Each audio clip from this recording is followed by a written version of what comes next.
Hello and welcome to the Majlis, ready for your Pre Liberties Current Affairs podcast focusing on Central Asia. I'm Muhammad Tahir, the host of the Majlis podcast and ready for your Pre Liberties Media Manager here in Washington, D.C. Voters in Tajikistan to go to polls on October 11 to elect their new president, and there are 5 candidates competing. Among them, incumbent President Rahman, who is in power since 1993. Islamic Renaissance Party of Tajikistan banned and is in exile, and the only opposition party in the country, Social Democratic Party, boycotting the polls. The participants are largely government-supported parties, which experts say are there to present a facade that the election has a legitimate competition. But regardless, this is an important exercise given the fact that it might be the last time President Rahman to seek the office, given his age and health, and also given the fact that his son is quickly gaining prominence in Tajikistan's political scene. In this episode of the Majlis podcast, we are here to discuss the elections, the campaigning, the candidates, their promises, and what's really at stake here as the President Rahman headed to another term in the office. To discuss all these, I'm joined by Dr. John Hedershaw, International Relations Professor at the University of Exeter, with focus on Central Asia. Humaira Bakhtiar, an independent Tajik journalist and activist based in Europe. Tahir John Safarov, editor and senior journalist with Radio Free Europe Liberties Tajik service, locally known as Radio Azadi. And Bruce Pannier, the editor of Radio Free Europe Liberties Central Asia blog, Kishlok Awazi. Thank you very much, colleagues, for joining us on this important conversation. So let me start with you, Tahir. Tell us, please, about the elections scene. What has been happening so far and how's the campaign like? The presidential election is taking place in tightly controlled environment, and if you remember the election of 2013, so take the script and look at it, and they even did not bother to change it a lot, and there is 5 candidates, one less than the previous election, and the situation is the same as in 2013, even the worse.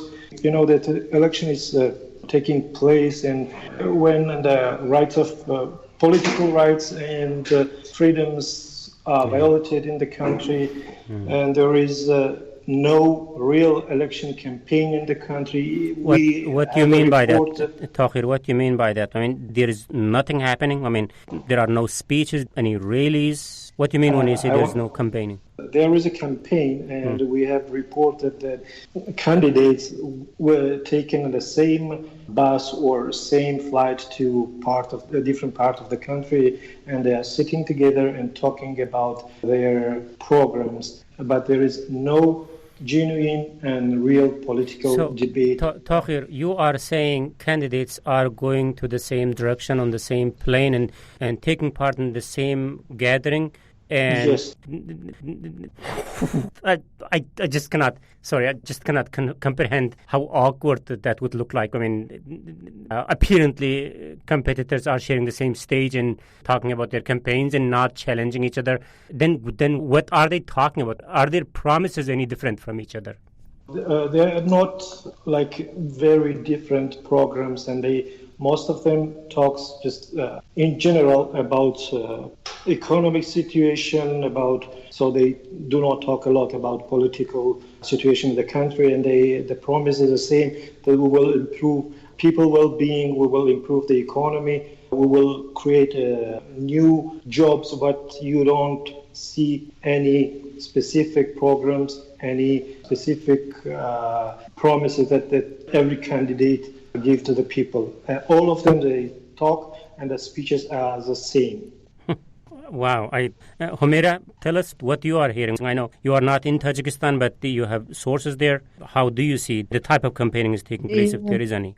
Here I can agree with my colleague Tahir John, because it doesn't mean where are you. It's just well enough to analyze what's going on and what talk candidates with people or what kind of programs they have. Unfortunately, this candidate are using the same program, except one or two point in all the programs. It's the same, and unfortunately, even if candidates know that it is just a game before an election, because they know before that president will win this election as well. But even for this game, candidates are not really ready to talk about the reality of our country. So here I don't mean about political situation. For example, for just giving enough energy, they could talk about migration situation, how many Tajik are migrated, what kind of problem has our migrants in Russia. But unfortunately, even about that, they are not ready to talk about. But I know that it is just like a game before election, and these candidates from the party, which we are used to call like a pocket parties, because this is not real opposition parties. This is just parties who are financing by the government. So that's why it is all what's going on in Tajikistan. It is the old scenery. Old scenario, wow. Bruce, there are like 10,000 things to talk about, I mean, these days, given the type of economic challenges that the country is going through. I mean, just looking into the names of those parties that are registered: Agrarian Party, Social Party, Communist Party, Party of Economic Reforms. Aren't these are the same parties that they also participate in the previous election? Oh yeah, of course. I mean, and the fact that the Communist Party is still competing kind of says a lot about the level the country's at. If they're really, at least in democratic reforms, I mean, the Communist Party would go way back years and years and years. You know, Humaira was right that Tahir also. All these parties were just created to give the illusion of a multi-party election. They don't have any real independent programs, you know, and as we've heard, they're real careful in what they say about what their platforms are, what promises they're going to make. I mean, they're not specific. It's part of the show, and if you look at the situation in Tajikistan today, you would think there's a huge amount of things they could talk about. Yeah. You know, I mean, Humaira mentioned migrants, but I mean, what about the health situation in the country? How's that working out? You know, something about the economy more than we'll make more jobs. I mean, they've been hearing that for forever out there, you know, and not just in that country either. So, you know, it's a kind of a pathetic show. And besides the parties that we were talking about, I mean, these are kind of old guys too. Practically every time there's a conference, someone's talking about the fact that most of the population, more than half the population, is under 30 and stuff. Well, the youngest guy competing in this election is 57, and the leader of the Communist Party is 72. These people they're just simply not equipped to deal with the modern problems that confront Tajikistan now. And there was one young guy who was not allowed to compete, right? With the lawyer, and what happened to that guy? Well, I'd let Tahir talk about it. It's Faramu Zirgashev. Yes, he's 30 years old. He's from Harog, and he tried to nominate himself as an independent candidate, but the Tajik election rules don't provide for that. But Tahir would know more about him than I do. Tahir, about that lawyer. I mean, in every election, some interesting things happen in Tajikistan. In the past, there was a female candidate, and of course, again, they barely have any chance of winning an election, but still, this lawyer was not allowed to run. Is a very interesting development. So, Tahir, tell us about the circumstances in which he tried to run, and then he was not allowed to run. What happened there? As Bruce said, the Tajik law does not permit self-nominated independent candidates, which is not in line with international norms. And that guy, the young guy from Badakhshan, said that he collected more than 75,000 signatures. But when he announced about it, there was a lot of attack against on him on social media, and there were very bad stories about him, about his family. Even Tajik Center for Strategic Analysis also posted a story about him, saying that he is a little bit crazy, and so he was just under the attack. And even he said we talked to him, and he said that he is going to take authorities to the court and to try to change the law that people can nominate themselves. But so we'll see what will happen. But this guy just was under a lot of pressure, and he was called insane and a lot of attack was against him. So authorities said that it's not possible to register it, but at the same time, they were just attacking him on social media and trolling him, and this was happened to that guy. And Tahir, did you guys had a chance to talk to him? Yes, recently we talked to him about his intention, but I will be sincere that I just could not have a time to listen to his interview, which we had 2 days ago. Interesting. So, John, there are so many things that I cannot comprehend about this process. Probably this lawyer knew that he stands no chance of winning this election, but still attempted to register himself, which he was denied. And this is one thing. The other thing is President Rahman must have known that this lawyer has no chance given the entire system working for him, but he still denied him an opportunity. So please help us to understand this political atmosphere in the country, which for us seems to be easy to read because it's nothing more than a facade to give 7 more years to President Rahman. But apparently it is a serious exercise for the authorities. I mean, they look very cautious about this. Well, for me, it just seems to be rather familiar to the past. We've had candidates who've tried to come in as insurgents in the past, people like Zaid Saidov before the 2013 elections and Oinho Boba Nazarova. They probably presented greater threats because they could present themselves as national candidates and had a greater degree of support behind them. This character is obviously from a particular place and region. But if you look at the picture of the candidates who we have, it is, as previous speakers have said, a series of not really serious candidates, the same parties as the past. In one case, Abdullahim Gafurov, we have someone who's actually been a candidate in 3 elections. I think he gained a little over 2% in 2006, a little over 1% in 2013. So obviously, if that trajectory continues, but these are not. It's not really about a competitive election. That's not the purpose of an election here. It's to provide a veneer of an election, a veneer of democracy, I suppose, to so that we're not simply formally an entirely sultanistic or presidential system or monarchy. But in terms of practice, in terms of political power, it makes no difference. Yeah, I mean, you said that very rightly in terms of the purpose of the election from the authorities' point of view. But why not to allow this lawyer who apparently was a genuine candidate? Of course, the lawyer knows, the president knows that he stands no chance of winning, but still they wouldn't allow him. Well, I mean, obviously, it's a very conservative political culture where any sense of competition or challenge or genuine opposition is really considered something which could be threatening, particularly when that opposition is associated with the Badakhshan region, which obviously has seen violence in the relatively recent past. The government is very sensitive and nervous about that region. So from the perspective of the highly authoritarian leaders of Tajikistan, it makes sense not even to allow the slightest opportunity for dissent or political competition, even if it's not really going to have any effect on the outcome. Tahir, I mean, you said some sort of rallies, like gatherings are taking place. So what's the level of the participation there? I mean, are hundreds and thousands of people are showing up, or how does it work?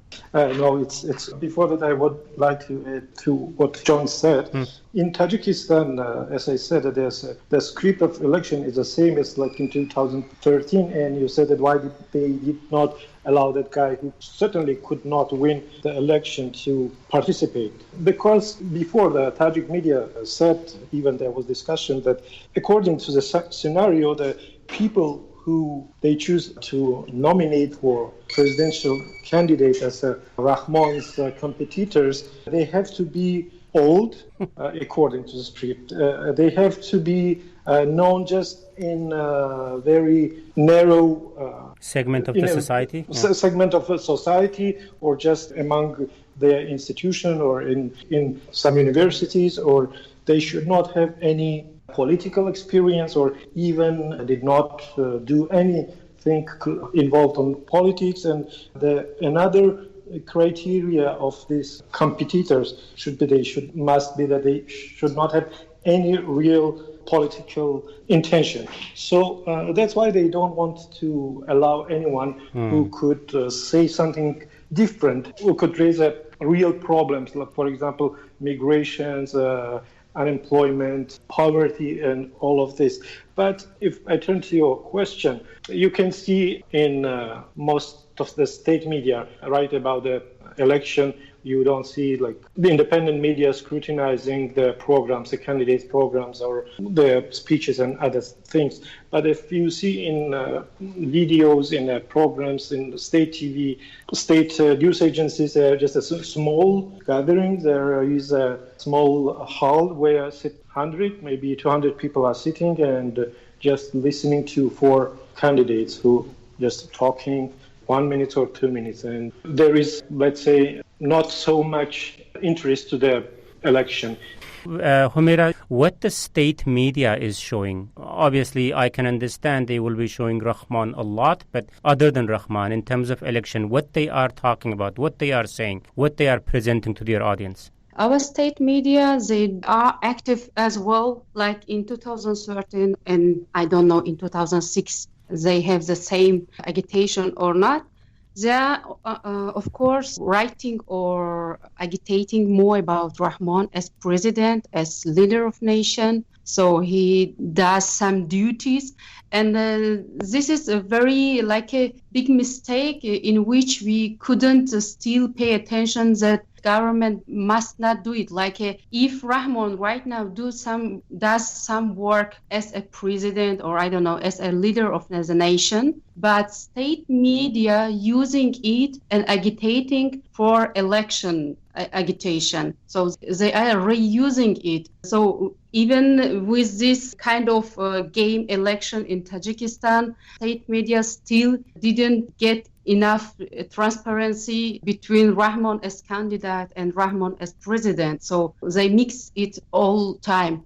But on the other hand, also state media writes enough, I could say, about another candidates as well, because state media also should have some balance to show to audience maybe, or even maybe to some international communities that we are keeping some standards. So here you could read about all candidates in Tajikistan, but when you will analyze it, you will get that nothing to do with candidates, or it is nothing to do with Rahman, because they knew before what they should write. For example, about this young guy from Badakhshan, even state media didn't accept him candidate like one independent citizen of Tajikistan who has right to be nominated for candidacy. They published very negative materials about him. Interesting. Bruce, May I add? Sure. Go ahead, quickly. Humaira said, so you see Rahman highly publicized and through the country.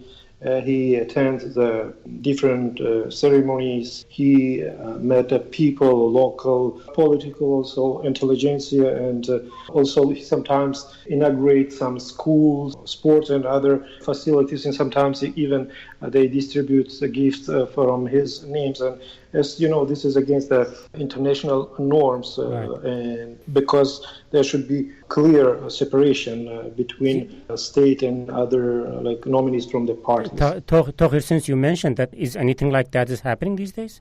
Yes, it's happening. What's happening? Tell us more about that. As I said, that he is going like to different parts of the country, and he is opening some facilities, some schools, some small factories, and even we had a video which we have to make sure if it's real. So we had a video that where opened a small factory, and after that we get a video which shows that the whole thing that were inside that building were removed. What do you mean? Yeah. What do you mean? Yeah. So it was a sewing factory where a woman was greeting Rahman, and after when he left that facility, so the guys sent us a video. Got it. The same facility was like empty. So it was a fake opening of some sort. Yes, it is. If the video that you received is genuine. Okay.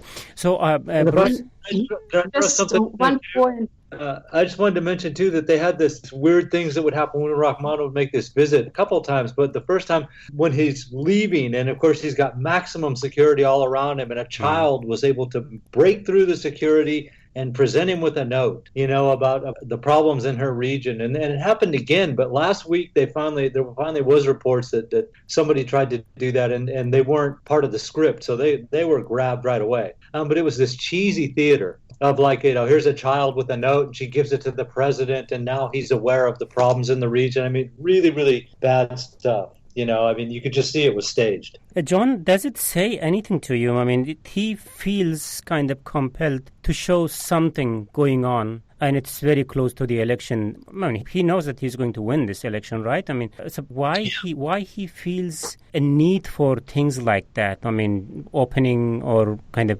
taking part in the kind of, maybe some of them are genuine, but some fabricated opening ceremony of some sort. Why he feels need of doing that at all?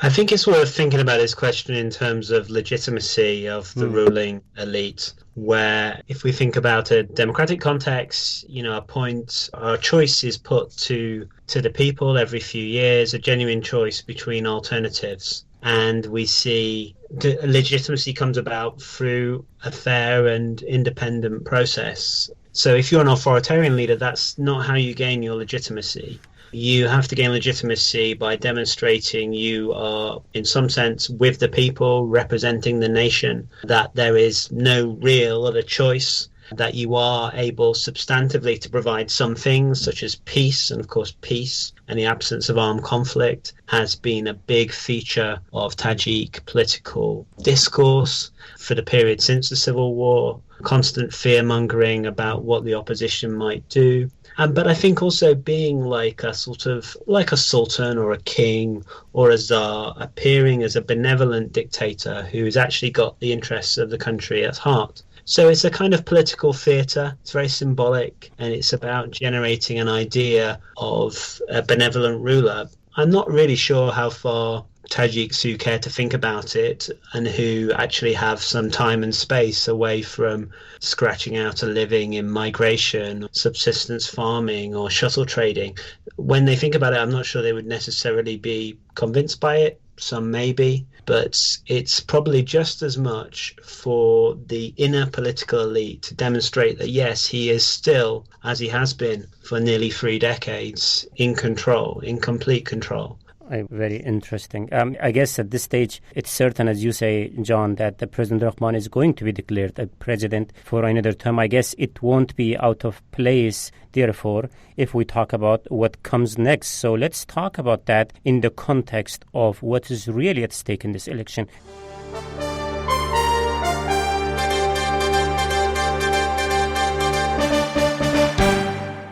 Before that, let me recap the debate that today on the Majlis podcast. I'm joined by Dr. John Hedershah, International Relations Professor at the University of Exeter, Humaira Bakhtiar, an independent Tajik journalist and activist based in Europe, Tahir John Safarov, editor and senior journalist with Radio Free Alfredo Liberties Tajik service, locally known as Radio Azadi, Bruce Pannier, the editor of Radio Free Alfredo Liberties Central Asia blog, Kishlok Owazi. I'm Muhammad Tahir, host of the Majlis podcast and Radio Free Alfredo Liberties media manager here in Washington, D.C., and we are discussing the upcoming presidential elections in Tajikistan. So, Tahir, I guess, wants to leave us. Tahir, I think we can survive from here. Thank you very much for joining us today. So, let me start with you, Bruce. Is there any chance in million times that anyone except President Rahman can win this election?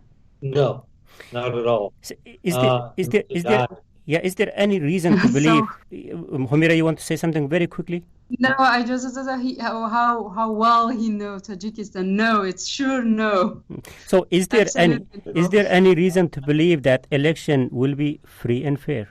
Also, no. We've already heard that this script is well established. It's a rerun, essentially. We've seen this before. He's not going anywhere. It's a strange it happens it seems to happen to almost all the leaders in Central Asia, where they get to be so corrupt and they let their family in on it. Then they end up painting themselves into a corner where they have to stay in power, because if they left, if someone who wasn't part of their inner circle or their group ended up getting in, they would be put under investigation immediately. So I don't see where anyone could possibly challenge him, and there's the added thing that Tajikistan plays that security card. And I mean, they've been playing this game for 20 years now, so they know it really well. Even before that, during the Civil War, they would reach out to Russia and say, if we fall and the opposition gets a hold of this territory, then the Afghan conflict will just spread right in here, and you'll have a problem in the Commonwealth of Independent States. And it's exactly the same thing they do. They just happen to be appealing to more people than just Russia. Now it's China, the European Union, the United States, and stuff. So he's got this strange guarantee.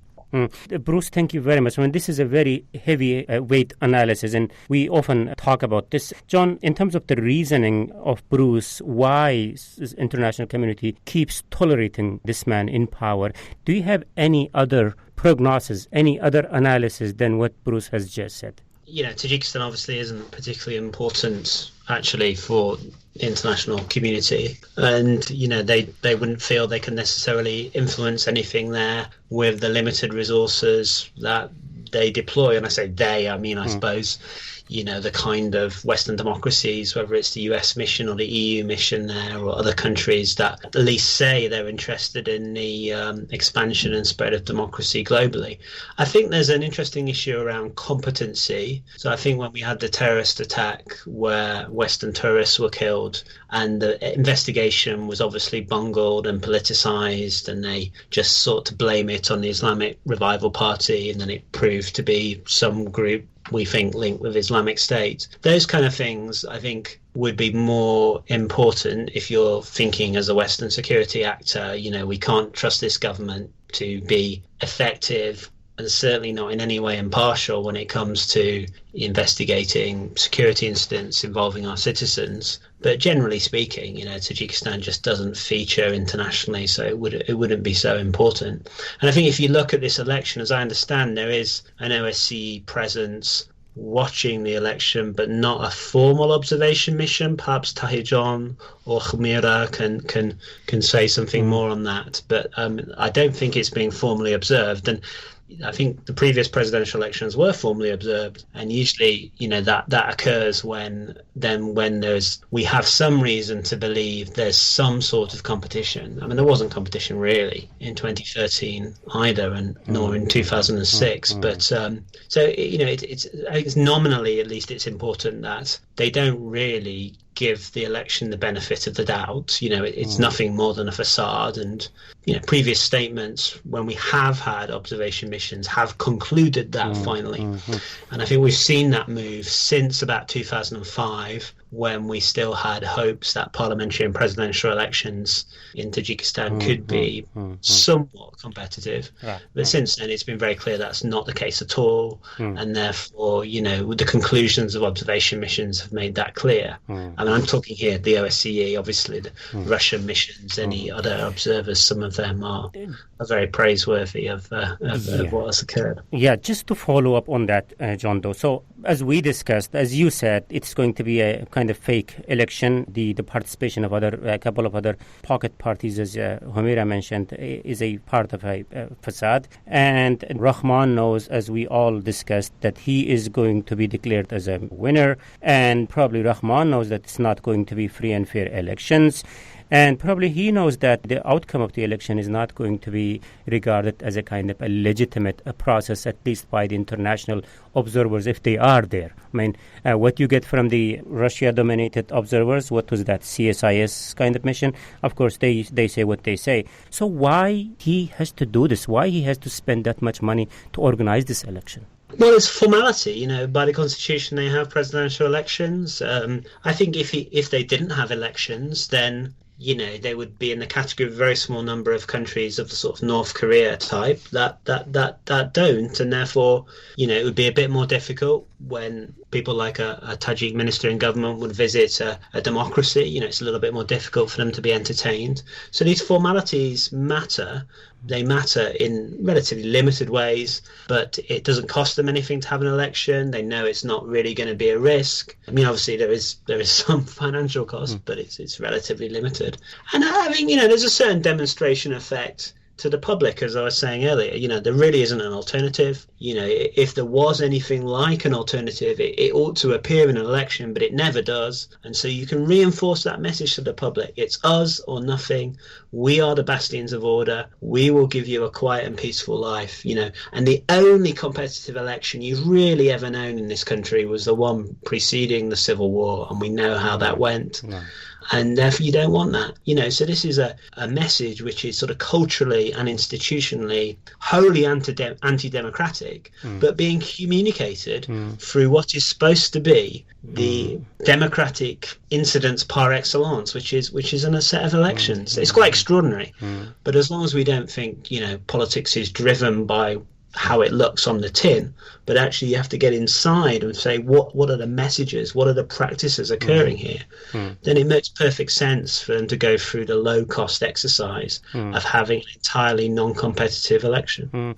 In addition to what John said, Bruce, and the reason why he is going through this process, I mean, we often have a similar question asked during our conversation whenever we talk about any other elections in Central Asia, like Turkmenistan, for instance, in which we know the outcome even before the election process begins. So other than what John has said in terms of the explanation, the reasoning why Tajikistan is going through this, maybe I'm looking into this from a very narrow perspective. And whenever we talk about post-Rahman kind of era, we end up talking about rise of his son to power. The fact that even in this election, we were thinking about when he started playing with the constitution in terms of the age limit of a person who can be candidate for the presidential elections, we thought maybe he's preparing his son even for this election. But it didn't happen. So he is, again, a candidate. So is his son taking away anything from this election? I mean, there was a lot of speculation and rumors that Imam Ali Rahman might step down and let his son Rustam Imam Ali take over. And as you noted, I mean, they changed the constitution so that they lowered the age for a candidate to be a candidate for president. We heard last year, again, this is nothing that you'll find in print or anything, but apparently Russian President Vladimir Putin wasn't really enthusiastic about that idea. He didn't think that Rustam Imam Ali was old enough, experienced enough, any of that to do that. And people write a lot about China's growing influence in Tajikistan and the fact they have a very small military base way in the far east by the Afghan border.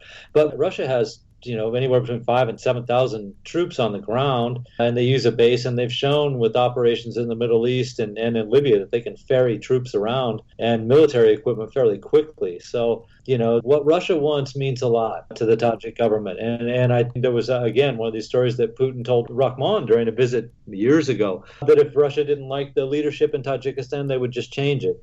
So, this is something you have to consider. And it was with the pandemic, it's just been a bad year. Even if they were considering doing that, this is not a time for great change in leadership in a country like that. Especially when you have to consider that the population won't greet this very enthusiastically also, and they won't want the 33-year-old to be the president of the country, even if it's understood that Rahman is running the country from behind the scenes. It's just the image is not good at this particular moment. I think Rustam Imam Ali is still in the succession, but it's just not for reasons I said, Russia and also the coronavirus. This is just not the time to bring him forward. And it has been suggested, of course, that Rahman wins the election and then decides before his 7-year term is up that maybe he's going to ease him, just kind of take a step back and resign formally as president and let the number 2 person in the country, which constitutionally speaking is Rustam Imam Ali. So he could possibly transfer power over to son without ever having to hold an election for that. Wow.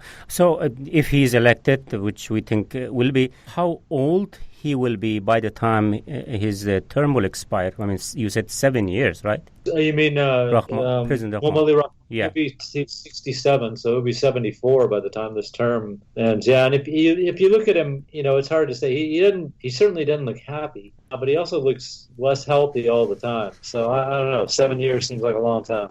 Yeah. Humaira, about the Rahman Jr., Rustam Imamul Rahman, often he comes up in any discussion about the possible succession of power in Tajikistan. How is Rustam's reputation in the country? I think many of them, at least the people who I know, with whom I'm in touch, like analysts, journalists, and activists, many of them have a negative opinion about Rustam because you know that Dushanbe is a very small city and people usually know each other. We know who wants where, in which club, in which restaurant, where we spend our time. So that's why in this case, I can say that Rustam has very negative reputation because probably many people knew him as like this rich young people who enjoys his free time in very expensive club with drugs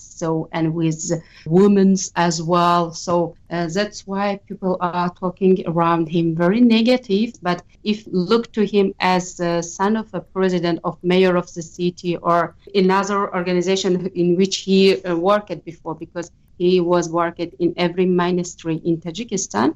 So people knew that he is son of the president and he should work here for a short period because everyone was sure that he is going to be a president in this election. But Rustam was not ready because we saw that he was like a mayor of city or worked in Yaz youth ministry and also anti-corruption ministry, but he was not initiative person. So he didn't speak with people, he didn't write something, he didn't give his opinion, he doesn't like a talk with the journalists as well. He did nothing in this huge 10 years period because it like a last from 2008, Rahman and his team started to nominate and to prepare Rustam as a candidate. So it is like 10, 12 years. But during all this time, we didn't have heard anything what like a Rustam, like a young brain can say to our people. He was not initiative. And also, as we know, like even when he studied in Tajik National University, we have heard many times that he never attends the classes. So that's why he doesn't have any kind of reputation, I think. Interesting. The way, John, Humaira spoke about Rahman Jr., Rustam Rahman, it kind of gives me an impression that whether he likes to be a leader or the next leader of the country. I mean, do you see any ambitions like this in this guy? Well, I mean, it's very hard to say, but I totally agree with what Humaira said. I mean, all the rumours when I was living in Dushanbe many years ago, when he was still very young, was, he was a completely irresponsible person, well known for driving his car at high speed down Rudaki and being very abusive to most people he met. And I think probably what really matters is not an election going wrong or leading to a change of power, but when you concentrate so much power in the hands of an individual, they have to be competent. And most authoritarian leaders are quite competent on the ground in terms of what it means to be an autocrat. And I think you can say Rahman himself certainly was and possibly still is most of the time. But the son seems not to be. And I wonder, the decision making here, you have to think, well, who matters in terms of decision making? Yeah, but as Bruce says, Putin matters. But within Tajikistan, you've got the family. And I doubt, frankly, that the president, the father, really thinks his son is up to it. He may not. I wonder about the daughters, the much older daughters. People like Ozadar, who's been in government for a very long time. If you wanted hereditary succession, she'd probably do a better job. I mean, I'm guessing, but, from what we've seen of her, and she must know how irresponsible her younger brother is. So the conversation in the family and amongst key security services people who are the key decision makers here, you would think is going to be against Rustam. So I think it's less important what he wants and more important what the view is amongst the inner circle of the elite. And then beyond that too, for the 200 or 300 families who are made rich by this regime, because it's a kleptocracy. That's how we should think of it. It's really about allowing a small elite to steal most of the country. Their wealth and their power is going to be at risk if you have an incompetent successor come in. So, I think what that highlights for us is that hereditary succession is very, very rare. We see it in Azerbaijan with Aliyev, or we saw it. But in the times in Central Asia where we've expected it to happen, it may happen in Uzbekistan with Gulnara Karimova, or in Kazakhstan with Dariga Nazarbayeva.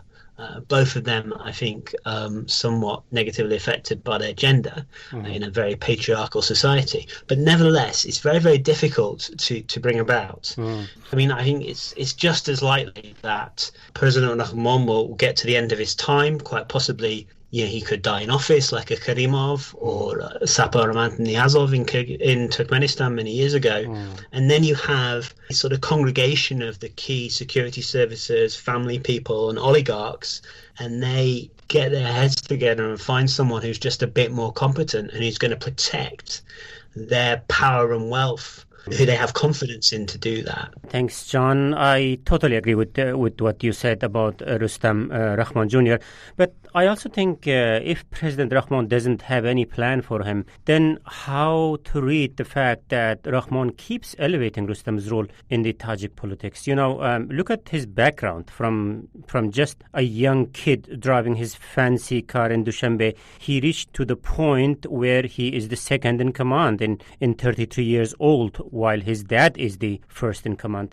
Anyhow, I think we are way over time, and we need to be concluding the conversation very soon. But one last point about Rustam, though. Since many of you spoke about Russia's role in Tajikistan's domestic affairs, I recall a comment from one of our earlier conversation in which one of the speakers referred to a conversation between President Rahman and President Putin of Russia, apparently about Rustam as the potential future leader. So what happens during that conversation is that Putin suggests to Rahman that if you want to give a gift to your son, this shouldn't be the presidency, but buy him a nice car. Perhaps it was said sarcastically, but very telling about Russia's possible role in any future development in Tajikistan. So moving on, Bruce, so as we discussed, it's almost certain that President Rahman will be declared a president, which also means that he will be in the office for 7 more years to come.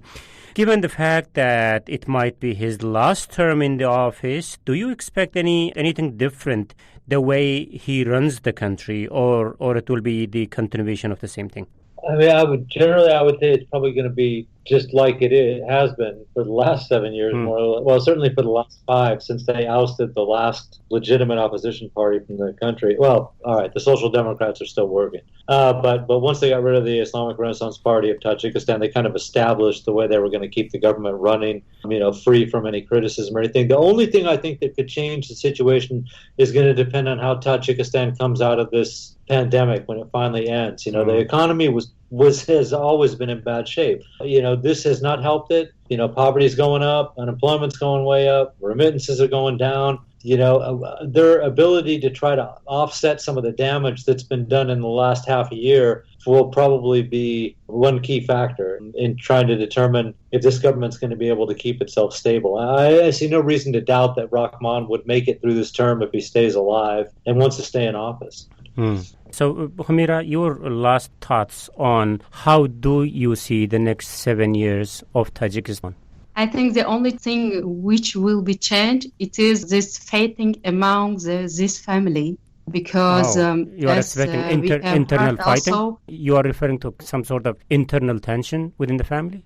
Among this family, like between Rustam or Ozoda or even someone. So these 7 years, we can just, I think that in next 7 years, we can see this kind of some fighting between powers, because we know already that some ministry, they are waiting for Ozoda, and some of them are standing up with Rustam. But in the end of this, we saw that Rustam was not ready, because China, Russia, and even we have heard that Uzbekistan was not agree with Rustam candidacy on this elections. He don't prefer to give to. So also that's why I think that in near future we could just to have heard some fighting of powers among this family. Just this one can be big change for us because as we know, Rahman doesn't pay attention on economical situation, on migration situation. John, last word from you. I mean, Humaira, just throw a kind of bombshell comment in the end of our conversation about the possibility of internal fighting within this Rahman family, where your eyes will be going forward, considering that Rahman is going to be declared president for the next 7 years in this election on October 11th. So where your eyes will be going forward to determine where things are headed? I think in terms of political leadership, Humaira is right. What matters is the relationships within the family and the slightly wider circle of the sort of ruling elite and security professionals and what they think. Yeah, we've seen that in the past, with Hassan Nasrallah in 2008, apparently falling out, possibly with Rustam, possibly with some other of the children, maybe about who controlled which and which banks and national assets were under control. So I think we could maybe see something like that again. That's always a risk within this kind of environment. We've seen enough already to know that it can lead to competition within the family, it can lead to resentment, and it can lead to fear that, the son or whoever the nominated successor is just isn't good enough to rule the country and to keep everyone's money that they've stolen in the last 20 or so years from their privileged position safe. And that's really how a government like this would function. So thank you, John. It's such an interesting debate, but we really need to end it right here. Let me do it with a final remarks from you, Bruce. As we discussed, considering that President Rahman will stay in the office for 7 more years, but it is certain that the transition that we have been talking about for a long time, we don't know how, in what shape it will take place, but it's very likely to happen in this term. But as Humaira and later John was saying, once President Rahman or his circle has to take this decision, there are series of considerations that they have to keep in mind. Rustam might not be as obvious successor as many things, given the points that John has raised, but for some reason, Azada might not work out either, and there's a serious possibility about the family fight. So I'm thinking when we talk about succession in Tajikistan, maybe we should not be limited only with the family members. There could be considerations beyond the family. So where your eyes will be going forward to see what is in the store for this country in the upcoming 7 years? As John said, it's possible to look into this. Now, surely there's a lot of people there that have their own ambitions and would like to have the same kind of deal that the Rahman family has right now. If we look at Uzbekistan, for instance, Shavkat Mirziyoyev is the president now. Now, when Islam Karimov was alive, he had shown that he really wanted to take over. When Karimov died or left office, he wouldn't have been prime minister in Uzbekistan for very long. I mean, they would have got rid of him right away. So that just is an example. You can't know these things. People have their own ambitions, but they're certainly not going to show them. Yeah, you're right. And John is just writing to me saying that I can't believe that we spoke about Tajik election for an hour. Yeah, it has been 1 hour.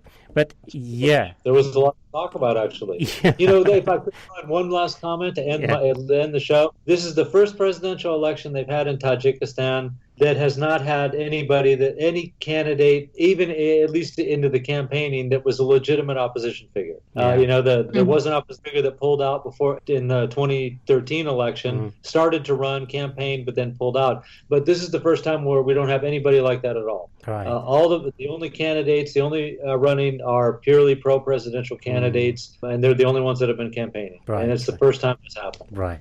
Yeah. And also here, I want to add one point as well. This is the only president election, I think, that Rahman fights with himself, because this time after referendum, he is candidate like Rahman president and Rahman leader of the nation. Wow. Very interesting. Okay. With this, unfortunately, we have to conclude the conversation right here. Thank you very much, Humaira Bakhtiar. Tahir, an independent Tajik journalist and activist, Dr. John Hedershah, International Relations Professor at the University of Exeter, Tahir John Safarov, the editor and senior journalist with Radio Free Europe, Radio Liberties Tajik service, locally known as Radio Azadi, and Bruce Pannier, the editor of Radio Free Europe, Radio Liberties Central Asia blog, Kishlok Owazi.